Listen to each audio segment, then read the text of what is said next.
Lah sinten Imam Mahdi? Kebalikannya. Itulah warid.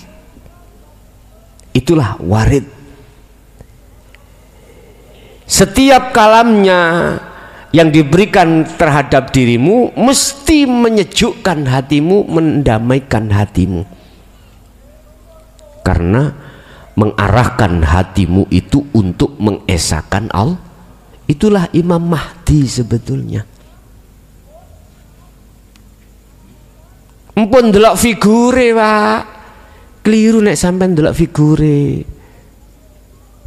Keliru nek sampean delok figure. Figure kudu berjubah, terus irunge bangir, rambutnya nyepemek, jenggote dawa. Oh, gak iku dulur. Bisa jadi Imam Mahdi ku wonge lemu, ya, bunder ser seperti bal, ireng mekengkeng.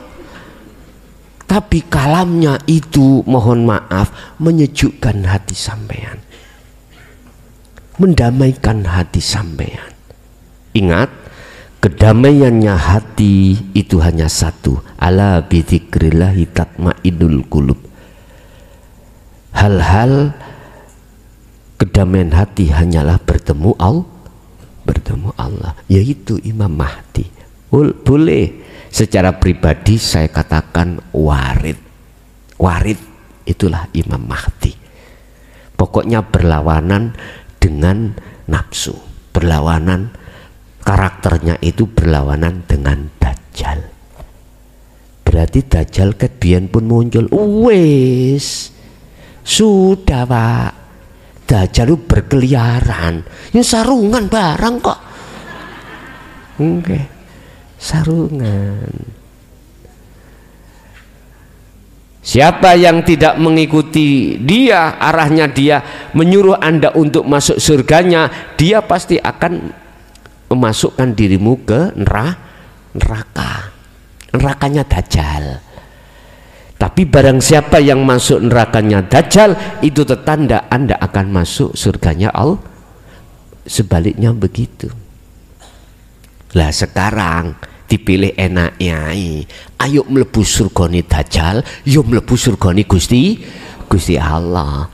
Fid dunya hasanah wa fil akhirati hasanah. Artine awakmu kudu kaya Abu Nawas, Bos. Gaya politik.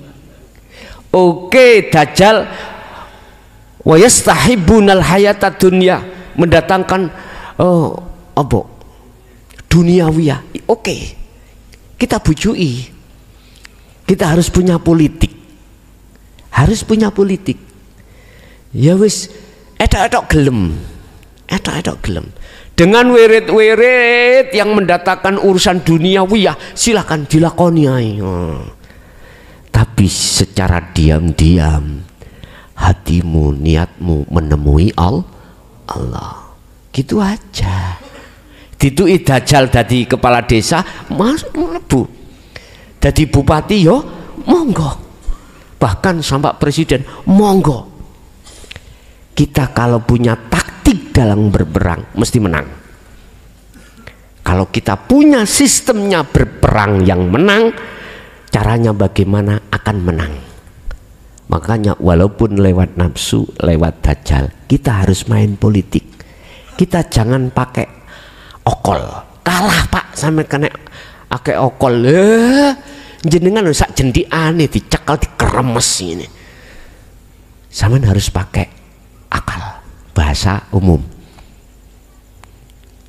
Bagaimana dia jatuh tanpa kita menyerang. Itu caranya. Oke, apa yang didukno, oke, kita terima. Kita sudah persiapkan sirul asrar. Ya, kita siapkan sirul asrar. Oke, manfaatnya banyak. Nanti kalau fidunya hasanah, manfaatnya banyak. Apa itu? Anda akan bisa mengayomi bawahan Anda. Anda akan bisa untuk mencegah bawahan Anda untuk tidak berkorupsi. Anda akan bisa mensejahterakan perjalanan dakwah ini.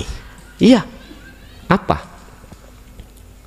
Kita dakwah ini tidak bisa terlepas dari fasilitas untuk berdakwah. Contoh seperti sound system. Lah ini kalau tidak ada apa jeneng mic-nya, Bapak ngotot sing kono gak krungu. Makanya fasilitas itu penting, berarti kita harus main politik terhadap nafsu. Begitulah. Akhirnya masuk di dalam ayat fid dunya hasanah wa fil akhirati hasanah. Contoh siapa? Kanjeng Syekh Abu Hasan As-Sadzili. Seperti itu, main politik terhadap Dajjal tadi. Diterima wae urusan dunia, seret, akhirnya dia mewah segala-galanya, tapi di situ mengalahkan Dajjal, dia lewat kesenangan dunia itu. Nah ini Dajjal ya bingung, jarene gelem takjak nyatane di tengah dalan aku dipateni dikipatno. Lho wis gak iso apa-apa Dajjal akhirnya. Sehingga dulu Pak, mengapa di dalam syariat ada kalimat sebelum subuh itu Dajjal itu gigit rantai ini hampir putus lah gitu ya. Terus terdengar adzan kembali maneh lah gitu nggih.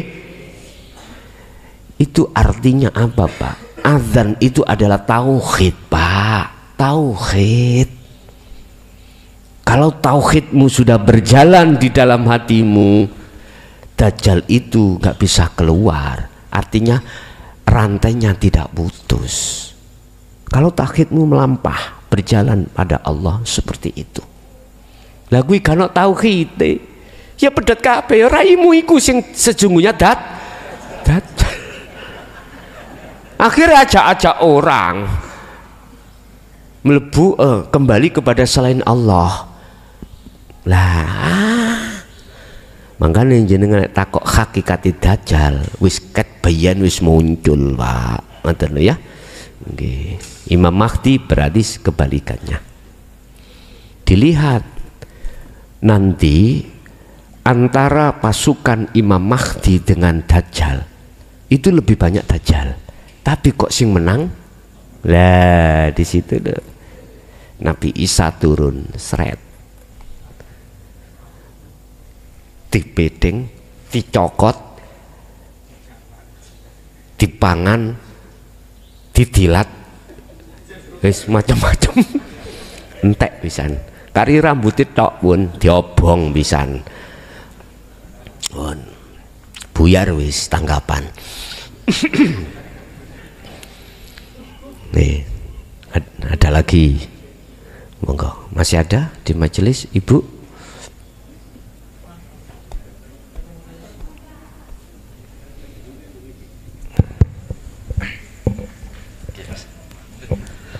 Assalamualaikum warahmatullahi wabarakatuh. Waalaikumsalam warahmatullahi wabarakatuh. Kami dari Jamaah Pati Jawa Tengah sebelumnya minta maaf. Yang ingin kami tanyakan mungkin agak banyak sedikit Gus. Yang pertama, membenarkan apa yang tadi Gus bilang bahwa semakin kita itu ngaji di sini itu semakin bingung, termasuk saya, ya. Karena apa? Tadi jenengan ngendikan kalau Allah itu memang tidak butuh perantara karena memang maha kuasa. Saya juga bingung, dan itu juga benar, memang Allah maha kuasa dan tidak butuh perantara. Tapi di fakta-fakta pengajian ya, dan itu juga umum bahwa turunnya wahyu Al-Quran itu juga Allah pakai perantara, yaitu malaikat Jibril. Ada juga yang enggak perantara, disebut hadis qudsi. Nah itu kan berarti ada kalanya Allah itu pakai jasa perantara, yaitu malaikat Jibril. Ada kalanya Allah enggak pakai perantara alias langsung. Dari situlah akhirnya saya bingung tadi jenengan yang katakan tadi itu juga ada di keterangan Al-Quran kalau nggak salah Al-Ma'idah 35, yaitu kalau kurang lebihnya, wahai orang-orang yang beriman, bertakwalah kepada Allah dan berjihadlah di jalannya supaya kamu beruntung. Itu kalau nggak salah itu yang menguatkan untuk kita berwasilah. Makanya tadi saya juga bingung. Mohon nanti dijelaskan supaya kami nggak bingung. Saya sendiri yang pertama itu. Terus yang kedua ada hablum minannas, juga ada hablum minallah. Dan ini yang ingin saya tanyakan. Kalau hablum minallah, insya Allah saya sudah derek apa yang Gus anjurkan, apa yang Gus bimbingkan, insya Allah saya sudah menderekkan. Tapi yang untuk hablum minannas, dan kebetulan itu yang saya alami sendiri, kalau saya nggak alami mungkin saya nggak bertanya. Yaitu karena efek dari ketidakberuntungan saya dalam pilkada sehingga sampai sekarang masih ada tanggungan. Yang ingin saya tanya gini Gus, kita sudah diberi bimbingan bahwa semua itu adalah kehendak Allah. Apa yang saya lakukan, apa yang saya kerjakan, semua itu ada qodrat irodatnya Allah. Tapi di sisi lain ada satu keterangan yang saya takutkan gini Gus, nanti setelah umpamanya, mohon maaf ya, kita kan nggak ngerti umur kita, setelah kita kok ternyata sampai batas akhir yang ditentukan ajalnya sama Allah dan tanggungan kita itu belum terlepas, padahal ada satu keterangan riwayat ketika itu Nabi Muhammad, Kanjeng Nabi Muhammad itu ada salah seorang yang meninggal dan masih menanggung hutang, sampai akhirnya Nabi Muhammad itu belum mau mensolati, menunda sehingga ada yang menanggung hutangnya.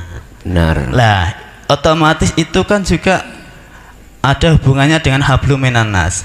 Betul. Padahal itu aslinya juga kehendak Allah. Lah itu terus nanti nasib orang yang masih menanggung tanggungan setelah meninggal dengan mempunyai tunggangan dengan orang itu bagaimana Gus? Lah itu pertanyaan kedua. Terus yang ketiga, alhamdulillah itu ada oleh-oleh dari Pati Gus, dari Bapak Sarimin, walaupun bentuknya tongkat ular. Tapi itu ikon kota Pati Gus, itu tongkat dari Galeh Asem Mbah Saridin, Mbah Janggung.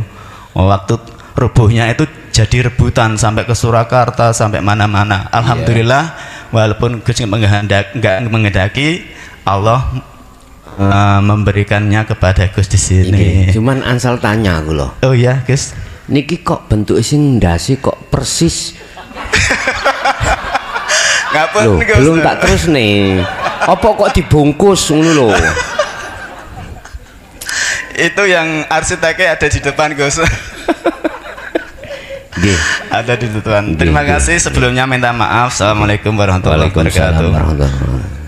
Sebetulnya sih aku sudah paham, cuman untuk melengkapi kepahamaku tak takak ngene lho.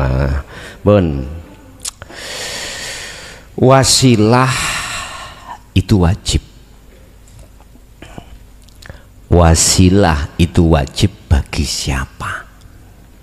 Ayatnya jelas tentang wasilah di dalam Al-Quran. Wajib Anda untuk bisa bertemu Allah harus memakai wasilah.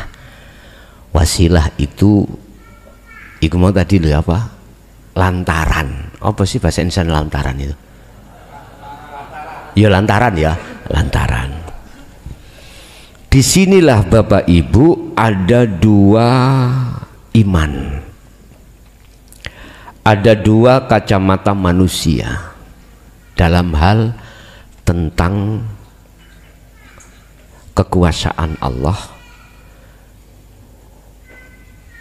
Ada seorang manusia yang imannya itu masih melihat makhluk.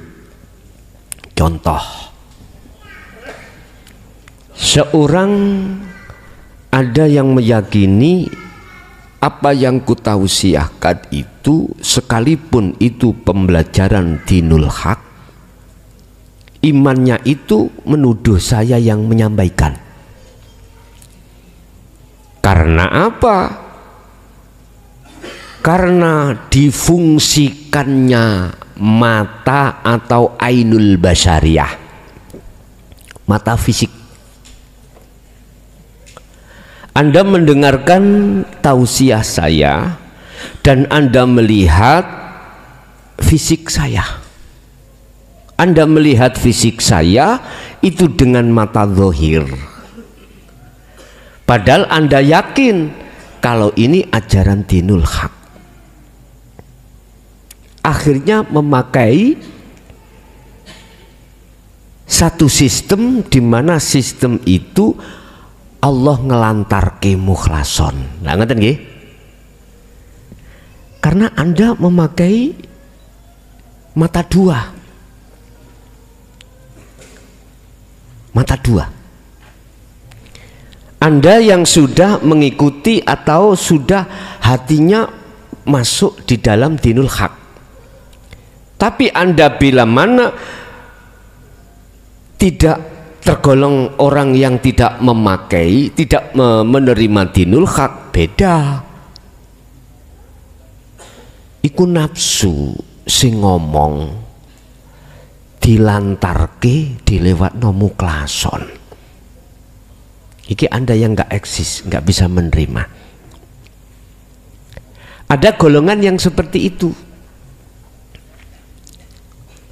Lah, yang pertama tadi Bapak Ibu yang bisa menerima imannya belum benar, masih menuduh selain Allah. Artinya selain Allah dicampur, diikutkan dalam hal masalah ini. Padahal satu ayat, wala taj'al la taj'al ma'allah ilahan akhara. Jangan ada selain Allah di dalam hatimu. Berarti di sini tadi wasilah. Satu sisi wajib bagi Anda berwasilah kepada Allah. Cuman jenengan yang jenengan tanyakan, Allah berwasilah terhadap makhluknya. Lah gitu toh. Contoh, Allah menyampaikan wahyunya terhadap Nabi Muhammad lewat malaikat Jibril.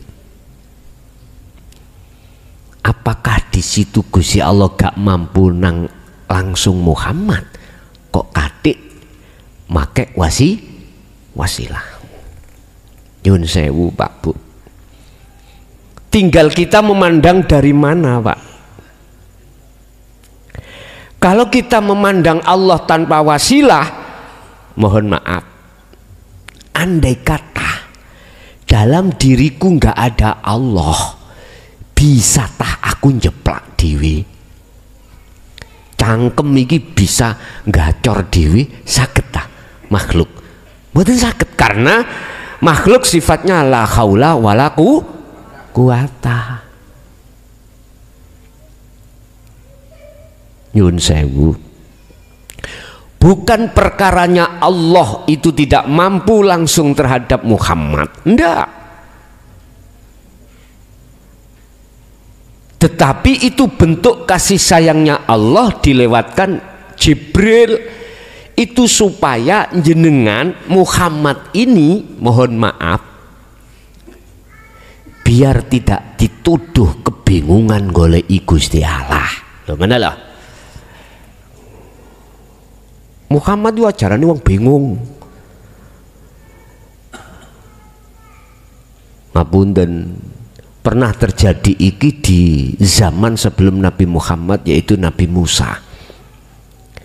Ketika Nabi Musa itu diperintahkan Allah ke Gunung Turisina 40 hari 40 malam dalam rangka menerima wahyu kitab Taurat.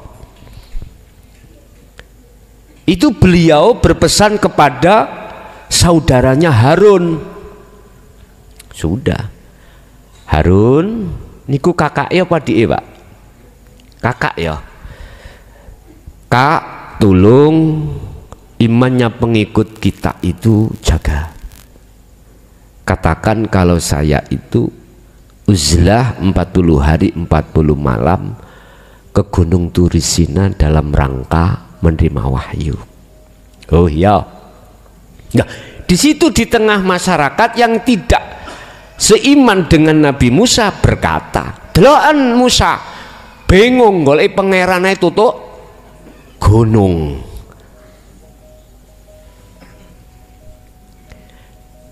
Nyun sewu Bapak Ibu, ben gak dianggap bingung, maka Allah mewasilahkan lewat malaikat Jibril.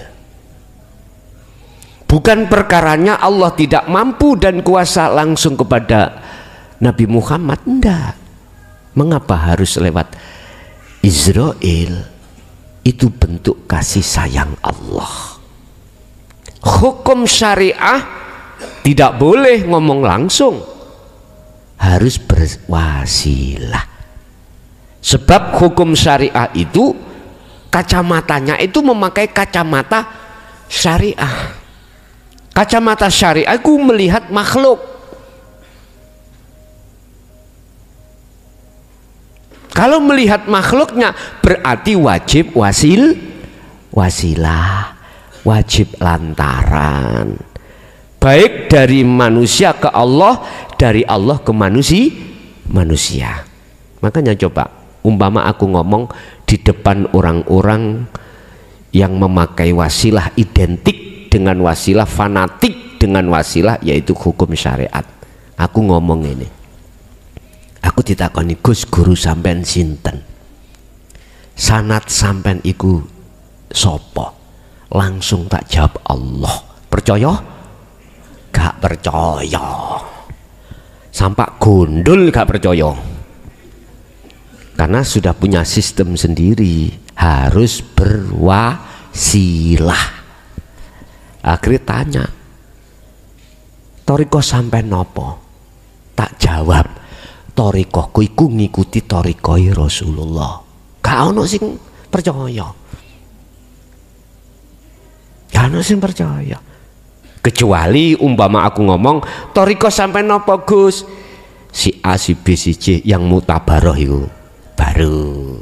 Tapi nek jawab aku torikoku iku langsung melok Rasulullah, langsung. Jadi gak nang Rasul, langsung ngikuti Rasul iku nang ndi? Langsung Allah. Oh iya iku torikoku. Ya jelas. Wah, kanok sanate ngono wis gak bisa diterima lagi itu toh, itu pasti.